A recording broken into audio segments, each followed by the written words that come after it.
Welcome back to the Done Deal Show. Hit the like button and make sure you are subscribing to the Football Terrace. We've got a very interesting done deal that I want to get your opinions on during this show, plus some big rumours relating to Chelsea, Aston Villa, and Arsenal in the pursuit of Jhon Duran. Some youngsters on the move as well across European football.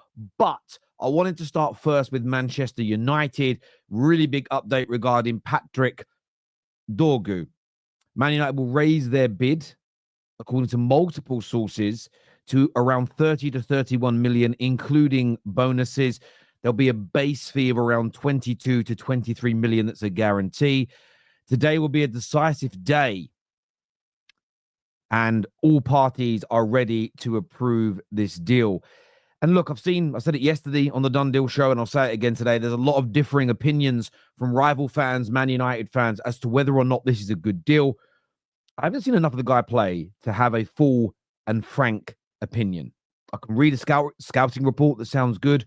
I can listen to an opinion of somebody that's watched him regularly for Serie A and say he's raw and not quite ready. I've seen other people state that he's a very young and exciting signing, and United fans should be over the moon. I'm staying very level-headed, feet firmly on the ground with this, because I personally don't know enough about the player. But we see the deal moving along nicely. I'm just also going to remain balanced, because it's the first new signing with Amorim now as the head coach, and clearly a direction to sign players for this system, for the way the club want to play moving forward. So you would expect him to have been scouted, reviewed, and assessed to be able to cope with what we need and give us some added components that we are missing. Good technical ability, being able to play on that left-hand side, give us an attacking option down the left, plus adding that speed, that athleticism, that strength into this side, which is lacking in a very, very big way. So personally, I'm excited about this, and hopefully this deal gets done and we see him in a Man United shirt sooner rather than later. In other news with Man United, it's actually progressed as well, but Aiden Heaven, that's your 18 years old, it says here he's close to leaving Arsenal despite being offered a new professional deal by the club. Man United are close to an agreement, but literally as I press record, the here we go came through from Fabrizio Romano, and the young 18-year-old defender is on his way to Manchester United. Again, I've read some good things about him. I don't follow Arsenal's academy like an Arsenal fan would, but that's two young academy players, first of all in Obi Martin and now in Heaven, that United have taken from Arsenal in the past 6 months. And for me, I'm excited about this element of the Man United projects. And some will say these players don't really count as academy players because you're buying them at 16, 17, 18. Well, Ryan Giggs came to Man United, I think at 16 or 17, didn't start the club as an 8-year-old and build his way up. This has happened forever when it comes to youth building at football clubs, especially in my lifetime in the last 30 to 40 years. So I'm really excited about the sort of hunting that we're doing for these young talents around Europe, trying to find some of the very best that are available, that are coming through other academies, some through our own. You've seen Toby Collier now in the Man United team. Only 2 years ago, he was at Brighton in their academy as an example. So very excited. And by the way, Raheem Sterling wasn't part of Liverpool's academy when he was a little kid. Jadon Sancho was at a number of clubs before. You know, this is quite normal. You actually look at a lot of players, and some of them have been at 2 or 3 different youth academies by the time they make their professional debut. So the idea that Man United are doing something strange here is crazy. But if you know a lot more about Heaven than I do, I'd love to get your comments. Read your comments below. I'd love to understand what you think and feel of him. Now, before we go any further, we've got to talk about our title sponsors today. And that is, of course, our friends at Stocks FC, because the man is available today. He's now out. There's 5 days left. Already we have seen 3,300 plus Ahmad stocks go. So if you want to invest stocks in the brand new IPO of Ahmad, it can be done now. It can be done now. It is out. And there is so much excitement, so much talk, so much chat about the quality that this young man possesses. But the stock is out now. And you can see some people going in small. little ones here, little 12. There are other people, 150 stocks bought as an example by this user. You don't get to see who exactly has done it. You just see the orders that have come in. 250 here as an example. 249.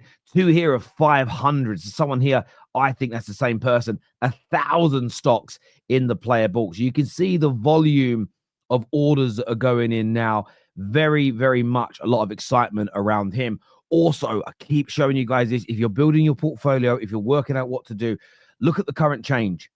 You look at Nkunku here, 154% in the last week growth. Ndidi, 43%. IU, 42%.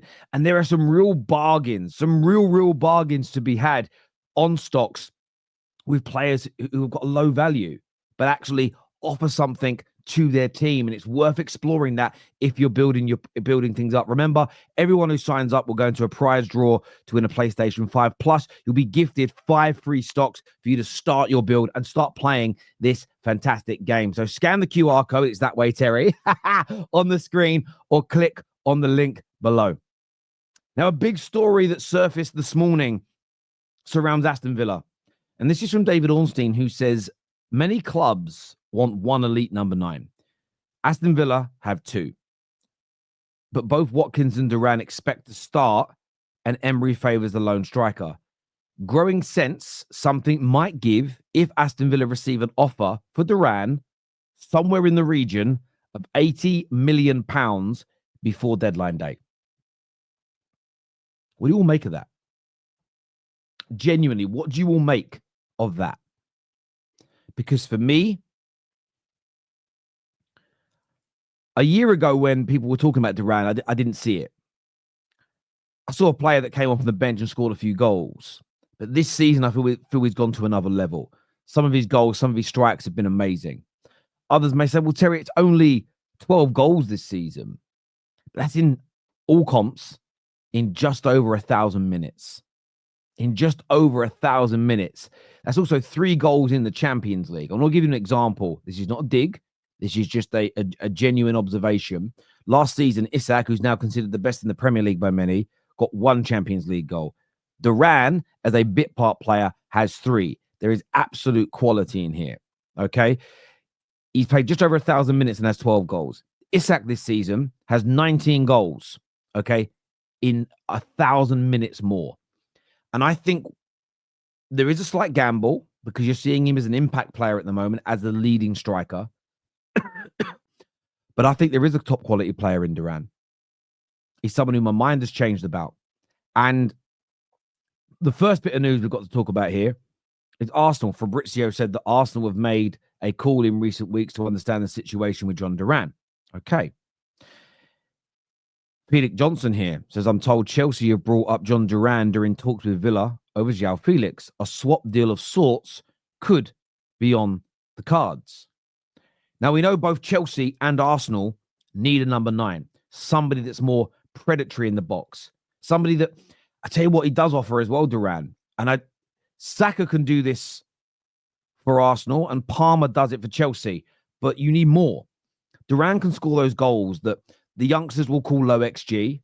My generation used to call them half chances or speculative efforts, where you think, well, we're not going to score from here. And then he just puts a worldie into the top corner, scores from interesting angles. But he can also poach. He can also be deadly in that 6-yard box, which I think both clubs lack. Now, £80 million is a lot of money. But there is also the potential for Duran to go in the same direction as Isak, where in another 12 months, if he continues scoring at this rate, he might end the season with 24 goals. The argument is, well, you give him full-time, first team minutes, add a double his minutes on the pitch, he might have 20 goals by now. He might have 25 goals by now, all comps I'm talking. Suddenly he becomes 100, 110, 120, 130 million pound player, and 80 million looks cheap. Both Chelsea and Arsenal need a player like this. It makes sense. It makes absolute sense to get it done, in my personal opinion. Now, I've seen in the last few days, Spanish outlets say that Arsenal were looking to go and buy Nico Jackson. I think he's very good at 42 million, but I think Duran's the better buy. I've seen them linked to Shesko, decent player, going to cost you 60 odd, 70 odd million. I think Duran's the better player. They're not linked to Gyökeres anymore. I would still probably slightly favour Gyökeres, a little bit older, a little bit more experienced, less raw, proven, played at multiple levels, played through the English pyramid as well. They're linked to a number of players, Arsenal, but Jhon Duran seems to be top of that list. And they should, excuse me for doing that, they should be looking to get this deal done, in my personal opinion. But I want to hear from you. They've made calls, they've inquired about the situation. Arsenal have briefed the media. They've briefed the media that if the right player at the right price comes along, get it done. Now, they've got to prove that isn't just PR nonsense for them just to say, but the right player at the right price didn't come along. They were either not good enough and too expensive, or good enough but not available. I think this represents great business. And for Chelsea, you scouted him before. Jackson is never going to be the elite striker you need. Yes, in the last game, you lacked intensity against City and didn't win. But many of the games before in this poor run of winning form, if you'd had a player like Duran, you'd have put the game to bed. The game would have been over before the comebacks begun. Both need to go and get this done, in my personal opinion. Only one can, but maybe neither will. How do you see this one going? I'd love to hear from you in the comments section below. And a quick update as well. There's been an interesting story surrounding Nypan. He says he's expected to decide on his future before deadline day. He's now returned to Norway. Arsenal await his decision. There's been a lot of fighting in the kind of transfer market about this. Is he going City? Is he going Arsenal? You've had this kind of Ornstein, Fabrizio fans kind of clashing over this. Which one lied? I don't think either have lied. It's what they're being briefed and told. I always find it weird that we call the journalists the liars. If you think they're making it up, then fair enough. But I just don't see the mileage in either of those, with the credibility they have and the size they have, just making up a lie about a young player that will not change the course of their lives. But where do you see him going? Again, I don't know much about this player, so I'm not going to sit here and wax lyrical. City or Arsenal? Or could there be a curveball in there? Let us know in the comments section below. Until next time, my people, take care. Goodbye. God bless. Go check out Stocks FC now. Claim your 5 free stocks and enter the draw to win a PlayStation 5.